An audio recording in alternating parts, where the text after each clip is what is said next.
G'day everyone. What we have here are two seemingly very similar watches. They're both Casio G-Shocks, both from the Gulfmaster range. They're both called Gulfmasters. However, the one on the left here, the GWN-1000, costs almost 4 times as much as the GN-1000 on the right. Let's have a good look at these two and discover just what sets them apart and why the one on the left here is just so much more expensive. Let's start by looking at what the Gulfmaster was all about. What was the idea when Casio, or by extension G-Shock, released the Gulfmaster as part of their Master of G series? Each watch was kind of aimed at an occupation or an interest, where the Gulfmaster was aimed at people at sea. We had the Gravity Master aimed at pilots in the aviation industry. Rangeman was aimed at people who were orienteering. The Mudman was aimed at people in the military, on the ground, in the mud. And we had the Frogman aimed at people who are in the diving sort of sector. So I like the Gulfmaster. It sort of covers anything aimed at sea, where we have the barometer and the thermometer, the compass.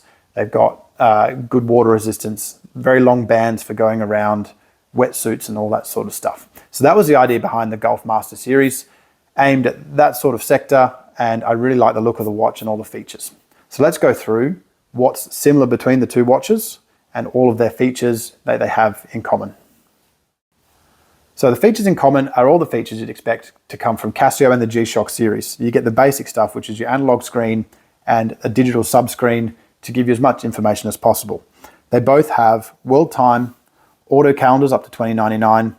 They both have 200 meter water resistance, LED auto backlights, the long resin band.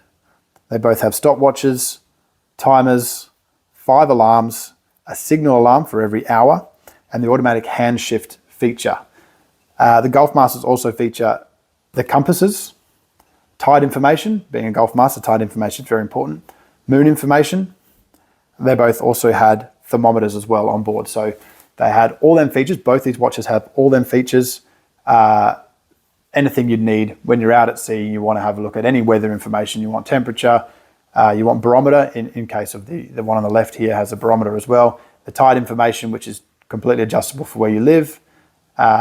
And this can all be displayed on the sub-screen on both watches. So you have all the information you need for that sector. Now, what sets the two apart here? When we start talking about the one on the left here, the GWN-1000, you get a few extra bits and pieces, which is where the extra cost comes in. So the one on the left here is actually solar powered. Have a little solar screen in the background here. Takes in energy and light from the sun. And it lasts up to 6 months without any sunlight at all if you're using it every day. And it can last up to 2 years, or 22 months, they actually say, in total darkness in sleep mode, running off just the battery charge that comes from the solar power there. So that's a big change there. To have solar power is a lot more expensive. It also has the smart crown feature, which makes it a lot more usable. You can see the crown here on the right. We'll have a look at that. It also features dual LED. So the sub-screen also has its own LED as well as the back of the face, where the one on the right here only has the rear LED. It has barometric pressure readings, which is very important for when you're looking at weather changes. So you can set it up so it will warn you when the barometric pressure drops, where it's potentially going to rain and become windy. It also has automatic time correction. So if you live in Germany or the UK, the US, China or Japan, 6 times a day it will automatically correct its own time based on a radio signal. So here in Australia, it doesn't work, but it does have that feature. And it also has the altimeter, which tells you your height above sea level, effectively, which the barometer helps to adjust for that. So that's the difference in features here. The one on the left, a lot more features than the one on the right. And the biggest one for me is the solar power. Having solar power is a big plus for that one there. So when it comes to weight and size, the GWN-1000 is much bigger. So if we turn this on here, we put the GN-1000 on the scales. So it comes in at 80 grams. We change it out for the GWN-1000.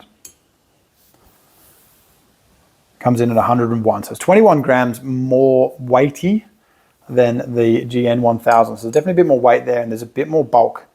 It's a much taller watch. I think the solar panels in there certainly aren't helping, but you definitely feel the bulk on your wrist when you're wearing it compared to the 1000.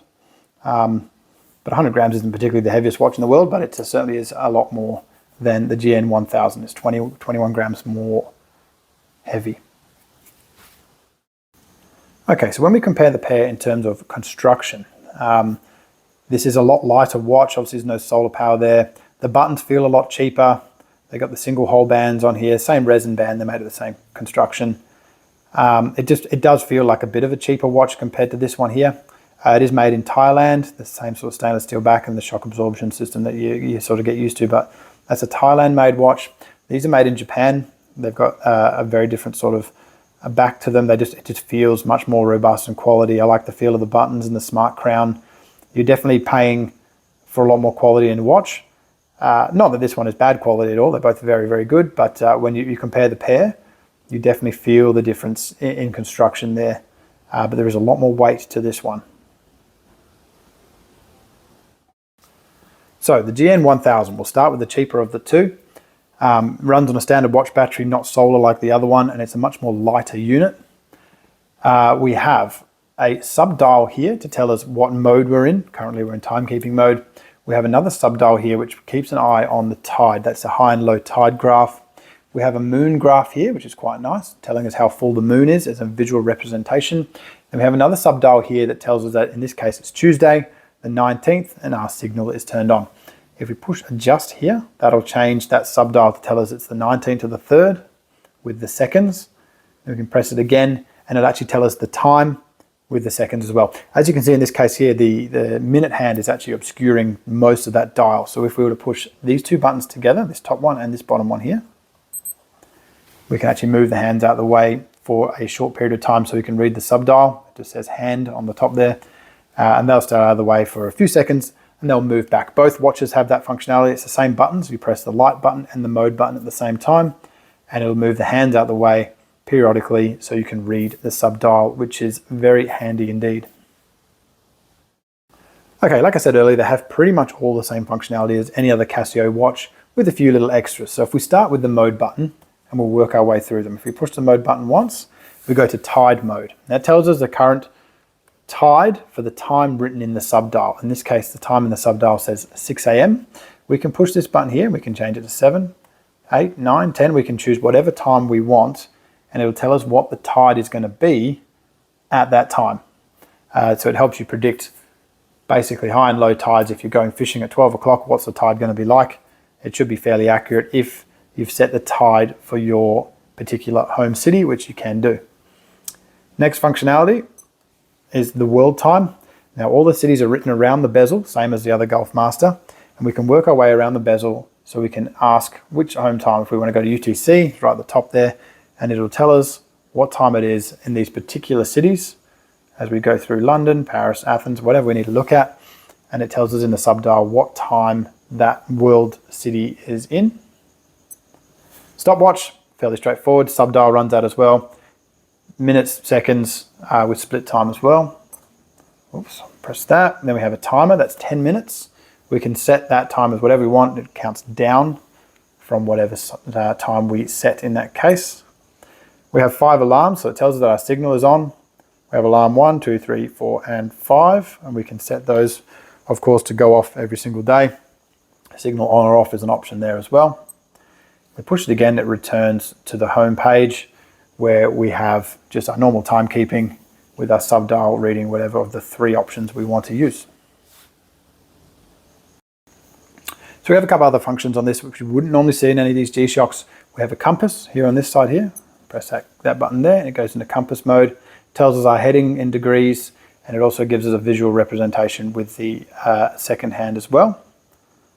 As required, the tide graph actually follows it just the same, which is kind of cool.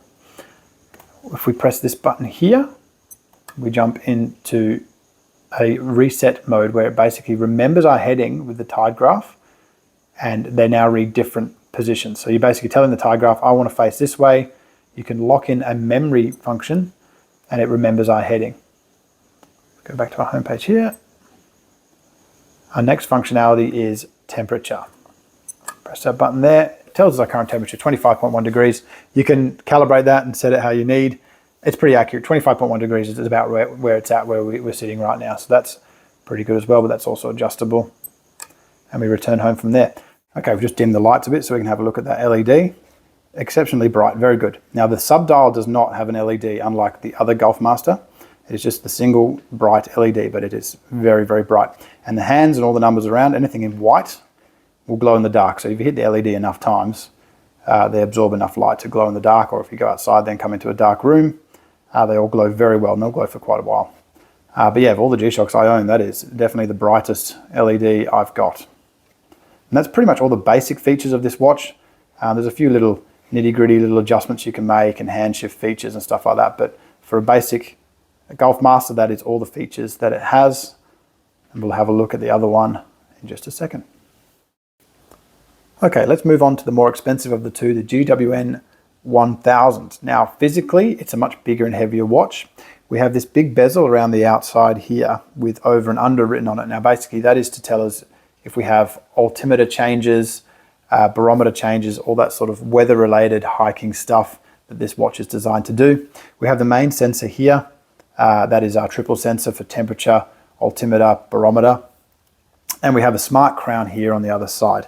Now, the smart crown was a bit of a revolution at the time. Any adjustment we make with this is made through this digital smart crown that you can pull out, you can turn it, and it'll change everything that we need to adjust. So in this case, if we're on the main home page and we want to adjust the world time for our city that we're in, we unlock the crown, we pull it out, and the second hand will point to the city that this watch is calibrated to, which is Hong Kong. We can change it to Tokyo, Adelaide, Sydney. We can do whatever we want, and it'll change the time of the watch. If we spin the smart crown enough, things go into fast mode when we're changing settings for other settings within the watch. So if we return that back to Hong Kong now, we just put that crown back in and we lock it off for waterproofness. That's how the smart crown works. We also have our usual 4 buttons here. We've got our main graph here, which is basically we've got a tide graph at the top, high and low, and at the bottom we have a barometer changing graph. So basically it tells us if the barometer is dropping. It can warn us of weather alerts. Basically, if the barometer is dropping, we've got bad weather coming. If the barometer is going up, we're increasing in pressure, fine weather is ahead. So if we hold this button down, it'll say info on. A little sub-dial will move, and it's reading the barometer now. You can see this little graph is starting to form, and the graph will move up and down to tell us what the barometer is doing. And it'll actually give us an alert. It'll beep at us to tell us, hey, bad weather is coming or not. So right now it's reading the barometer, and this little dial will move to the yellow one if our barometer drops too quickly to warn us of weather events, which I think is very cool. Okay, we'll reset that back to info off. We don't need to read the barometer at the moment. And it goes back to tell us that in the sub-dial here we have the time, which should be calibrated to the second hand, which it is. We have the world time, that is for our chosen world time city, like a dual time. We have the moon age.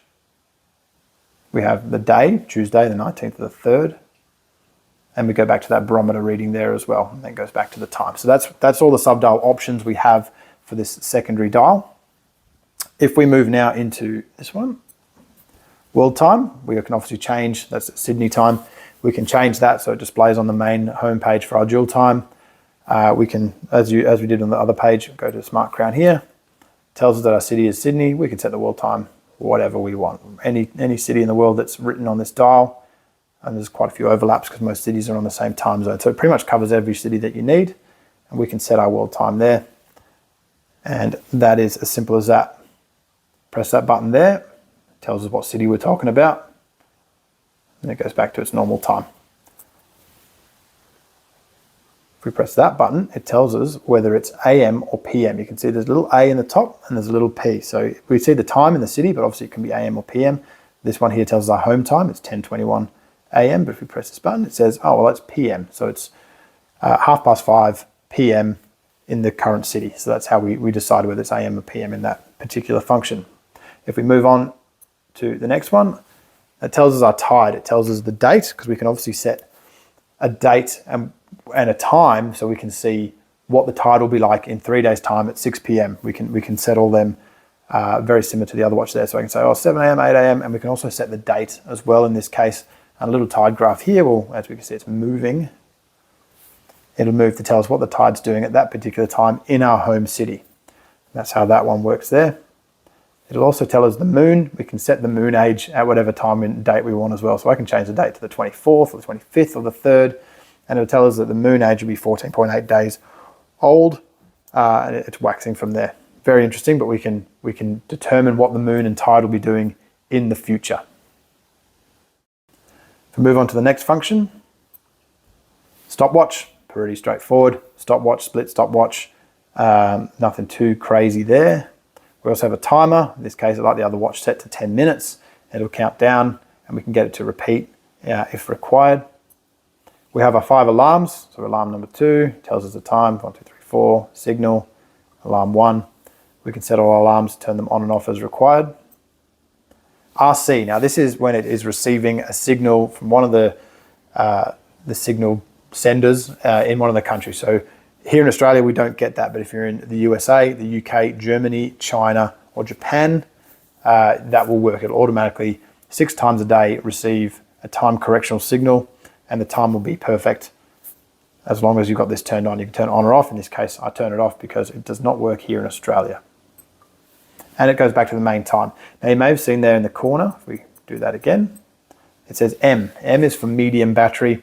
If it says H, battery's full. M is sort of midway.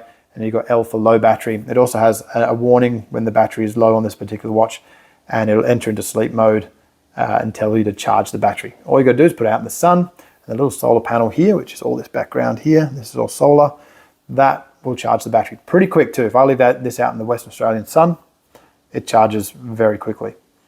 It does have sleep mode. Like I say, this will actually turn off if I just put it away. The screen will go blank, the hands will stop moving. It continues to register time until you turn it back on. You just press a button and it wakes up. That is pretty much all the standard functions of this watch. We'll move into the more advanced stuff. Okay, next up we have the compass function. If we push this button once here, we go to compass. It'll tell us our heading with a visual representation through the second hand and also a written representation, north-northwest at 347 degrees in this case. As you move the watch, it changes. It'll continue to tell you where north is. Very handy function. It doesn't really do much more than that, but it's a very handy compass to have and to use. If we push this button again, we go into the altimeter. Now the altimeter is a very good function on this watch. Basically it's telling us how far above sea level we are. We can see that the second hand is now sitting at 9 o'clock, which in this case with the bezel here, the over and under, that is 0. Now that is telling us we're at the same level we were when it took the last reading. If we are to increase by 10 meter increments, in this case, that's what it's set to, this will start to move around this bezel until we get over that 100 meter mark where it's just too much for it to read. Where it is telling us if we're following a contour line of a map, if we're on track because we're increasing in altitude at the rate we expected to, or decreasing in this case. So you can set it and go, right, I'm holding down this button here, differential reset, goes all the way back to 9 o'clock, we're ready to start reading. A little graph starts to build up from there. If we pull out the smart crown like this, we can then set our baseline. So we can say, hey, we're not at 24 meters, we're higher than that, or we're lower, or whatever we want. If we spin it fast enough, it goes into quick mode. We can go back the other way, back to 20 meters. We're happy with that. We push this button here, this one. That's our interval.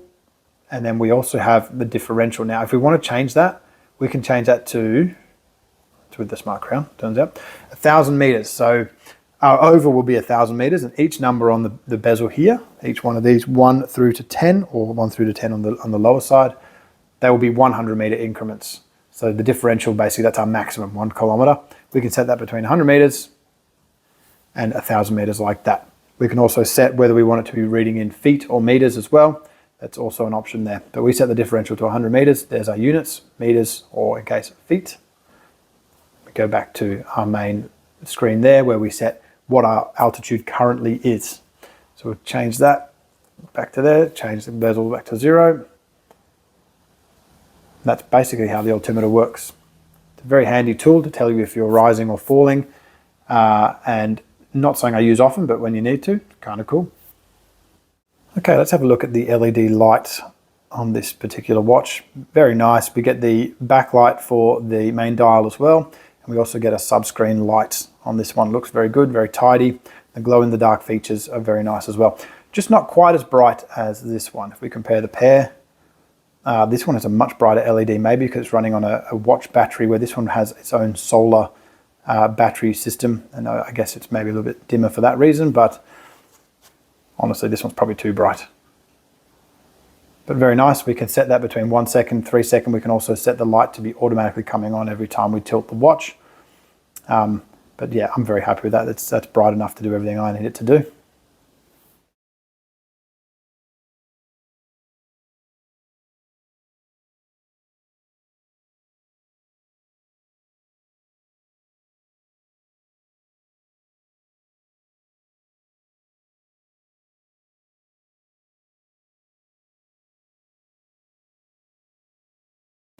And that's about it. That's the pair. We've got the GWN1000 here with the solar power. We've got the GN1000 here, which is a much lighter and a much cheaper watch. It's all a bit of a decision of which one you prefer the look of and what sort of functionality that you need. I couldn't decide, so I bought them both, but I do enjoy them both equally. I probably wear the GN1000 much more, being a much lighter watch, and you just don't need the functionality sometimes of the GWN1000. They're very good watches, both of them very nice. Thank you very much for watching.